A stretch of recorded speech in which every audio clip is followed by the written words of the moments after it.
कल से मानसून सत्र की शुरुआत होगी और इस पे हमारे साथ खास बात करने के लिए आरएलडी के सांसद राजकुमार सागवान जी हैं। सर, कल से मानसून सत्र की शुरुआत होगी। सदन में क्या कुछ खास मुद्दा रहेगा यदि इस बार देखें तो? देखिए, आज सर्वदलीय बैठक थी। फ्लोर लीडर्स जितने भी हैं सभी पार्टी के, ऑल पार्टी के, उनको आज उनकी बैठक थी। और ये सदन कल से जो लोकसभा का सत्र शुरू होने वाला है, मानसून सत्र, उसको लेकर ही सब आज चर्चाएं हुई हैं। और सदन हमारा निर्बाध तरीके से चले, 21 बैठकें होनी हैं और 21 बैठकों का भरपूर उसका समय का सदुपयोग हो, इसी बात को लेकर आज तमाम राजनीतिक दलों के नेताओं ने आज सर्वदलीय बैठक में चिंता व्यक्त की है। और सभी ने ये भरोसा दिलाया भी है, सरकार को भी दिलाया कि हम चाहते हैं कि 21 बैठकें हमारे निर्बाध तरीके से हों और जिस उद्देश्य के लिए सदन बुलाया गया है और जो मुद्दे रखे जाने हैं उन पर चर्चा सदन में हो और गरिमापूर्ण तरीके से हो। पूरा देश हमारे सदन की कार्रवाई को देखता है और पूरे देश को उम्मीद रहती है कि जो जब सदन चलता है तो वो देश के, राष्ट्र के निर्माण में, देश के विकास के बारे में और जनता के जनहित के मुद्दों को लेकर सदन में विधेयक लाए जाते हैं, उन पर चर्चा होनी, उनको जो बिल रखे जाएंगे वो बिल पे चर्चा भी होनी और पास भी होने। तो ये समय व्यर्थ ना जाए, बेकार ना जाए, इसी को लेकर आज बैठक में चर्चा हुई है। और भरोसा है सदन ठीक चलेगा, सदन की कार्रवाई ठीक चलेगी। कल से सदन चलना है और सभी ने सहयोग का भरोसा दिलाया। आपने निर्बाध तरीके का जिक्र किया, लेकिन इससे पहले देखा गया था यदि सदन में कोई बिल लाया जाता था या फिर कोई चर्चाएं होती थी, पक्ष विपक्ष आपस में टकराते थे, बायकॉट किया जाता था सदन का, तो कहीं ना कहीं लगता है कि इस बार मानसून सत्र के दौरान उस तरह की तस्वीरें सामने नहीं आएंगी। देखिए, सदन का बायकॉट का जहाँ तक सवाल है, देखिएगा, सत्ता पक्ष तो कभी बायकॉट नहीं करता है। वो तो ये चाहता है कि सदन की कार्रवाई चले। और जब अगर बायकॉट की बात आती है, जो सदन को निर्बाध तरीके से चलने में बाधा उत्पन्न करने की बात है, तो विपक्ष इस बात को लेकर करता है। लेकिन आज यही बात रखी गई है कि विपक्ष भी अपनी बात को अपने मर्यादित तरीके से सदन के अंदर रखें और सदन के अंदर रखें। जो विषय है उसको बायकॉट करने से उसका लाभ नहीं होने वाला है। और देश की जनता ने वोट देकर जिनको चुनकर भेजा, इस उद्देश्य से चुनकर भेजा है कि आप अपनी बात सदन के अंदर रखें, सरकार के सामने रखें। सरकार उस पर विचार करेगी, सोच करेगी और उसको आगे हमारे जनहित के मुद्दों को लेकर सरकार उस पर आगे बढ़ने का काम करेगी। और यही विषय रहता है। और अभी भी, आज भी यही बात हुई है कि बॉयकॉट से ज़्यादा अच्छा है कि हम उसको, सदन को से अपना बहिर्गमन ना करें, सदन को चलने दें, उसमें अपना पक्ष रखें। और जो विषय है आदरणीय स्पीकर साहब के सामने, आदरणीय जो लोकसभा अध्यक्ष हैं उनके सामने अपने विषय को उठाने के लिए अनुमति मांगे। और मुझे तो लगता है, मैं तो देखता हूँ सदन में स्पीकर साहब सभी को मौका देते हैं, वो कभी किसी को मना नहीं करते हैं। वो कोशिश करते हैं कि जो असंतुष्ट हैं उनको भी संतुष्ट करें और उनको भी पर्याप्त समय दें, बोलने का अवसर दें। आज यही विषय आज रखे गए हैं। अब बाकी इसमें कल बैठक होगी, उसमें सब तय होगा। कल इंडिया अलायंस का भी एक बैठक था, वर्चुअली बैठक हुआ, जिसमें कई मुद्दों को लेकर के सत्ता पक्ष को घेरने में विपक्ष जुटी है, चाहे वो ऑपरेशन सिंदूर का हो या फिर बिहार में एसआईआर की जांच का हो या फिर उत्तर प्रदेश का जिक्र करें तो जो स्कूलों को मर्ज किया जा रहा है, कांवड़ यात्रा हो, ऐसे तमाम बड़े मुद्दे हैं जिसको लेकर के विपक्ष सत्ता पक्ष को घेरने में जुटा। किस तरह से सत्ता पक्ष इसका जवाब देगी? सवाल ये है, देखिएगा कि घेरने का सवाल अलग है कि घेरने पर आप जुड़े हैं, लेकिन हमारे देश की कानून व्यवस्था से खिलवाड़, हमारे प्रदेश में जनता, जो प्रदेश की, जो हमारे प्रदेश हैं, जो वहाँ की कानून व्यवस्था है, अगर कोई कानून व्यवस्था से खिलवाड़ करेगा और अराजकता फैलाने का काम करेगा, उनके खिलाफ सरकार को सख्त कार्रवाई करनी चाहिए।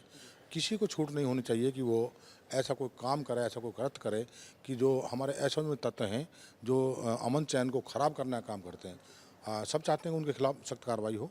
और जो विषय है, मैं फिर कहा कि आज भी बैठक में यही चर्चा हुई है कि कोई भी विषय है, आप सदन में चर्चा के माध्यम से अपना पक्ष सदन में रखें और सरकार उस पर विचार करे और उसी पे फैसला होना।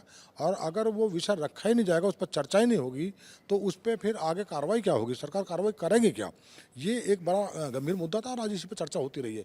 और मुझे भरोसा है, आज भरोसा भी दिलाया, विपक्ष ने भी दिलाया कि हम सारे विषय, और हमने भी कहा है कि आप जो भी कोई सदस्य है, जो उनके मन में ख्याल है, जो विषय रखना चाहते हैं, वो स्पीकर के सामने अपने विषय को वहाँ पहुँचाए और उनसे सदन में बोलने का अपना समय मांग ले, और स्पीकर साहब सबको मौका देंगे और सदन में विषय रखने से ही उसका लाभ होगा। सदन स्थगित तो हो, हमारी 21 बैठकें होनी है, और अगर मान लिया 4, 5, 6 बैठकें चली गई तो जो विषय पेंडिंग रह जाएंगे वो हमारे पेंडिंग रह जाएंगे। उसका नुकसान आम जनता को उठाना पड़ेगा। हमारे देश की तरक्की में कहीं ना कहीं ये चीज़ बाधक होगी, और देश की तरक्की के लिए बेहतर है, ज़रूरी है कि सदन की कार्रवाई निर्बाध तरीके से चले।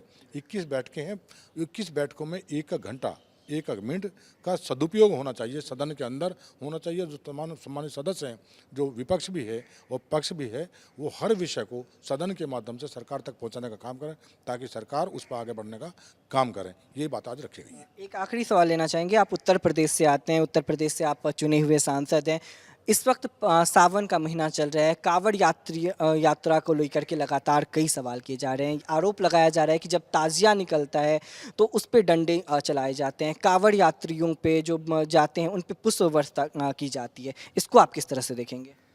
देखिएगा, ताजिए जो निकलते हैं, ये ताजिए पे डंडे बरसाने का काम प्रदेश सरकार ने कभी नहीं किया और ना आज कर रही है।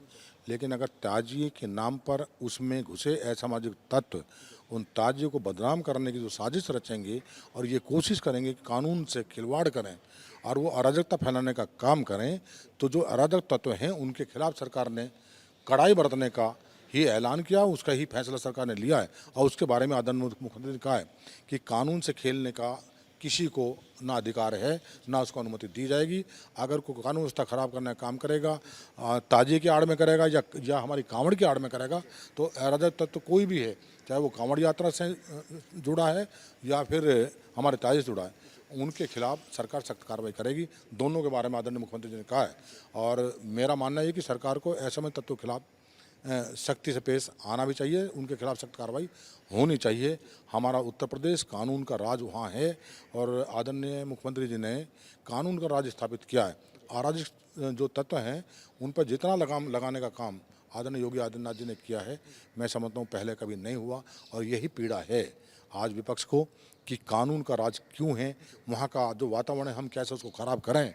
तो असामाजिक तत्वों को कभी धर्म के आड़ पर, कभी ताजिए की आड़ में, या कभी कांवड़ यात्रा की आड़ में असामाजिक तत्वों को घुसाने का काम करते हैं, और या कभी महाकुंभ के उसमें आड़ में उनको घुसाने का काम करते हैं। सरकार को बदनाम करने का जो उसका कानून का राज है उसको बदनाम करने की जो साजिश रची जाती है वो बेनकाब सरकार कर भी रही है, और हमारा जो वहाँ का प्रशासन है, जो शासन है, वो उस पर काम भी कर रहा है। तो ऐसा कोई विषय नहीं है कि वहाँ किसी जाति धर्म मजहब के खिलाफ काम हो रहा है या किसी के धार्मिक आयोजन के खिलाफ काम हो रहा है, और एक आयोजन के पक्ष में खड़े हैं, दूसरे आयोजन के विपक्ष में सरकार खड़ी है, ऐसा कुछ नहीं है।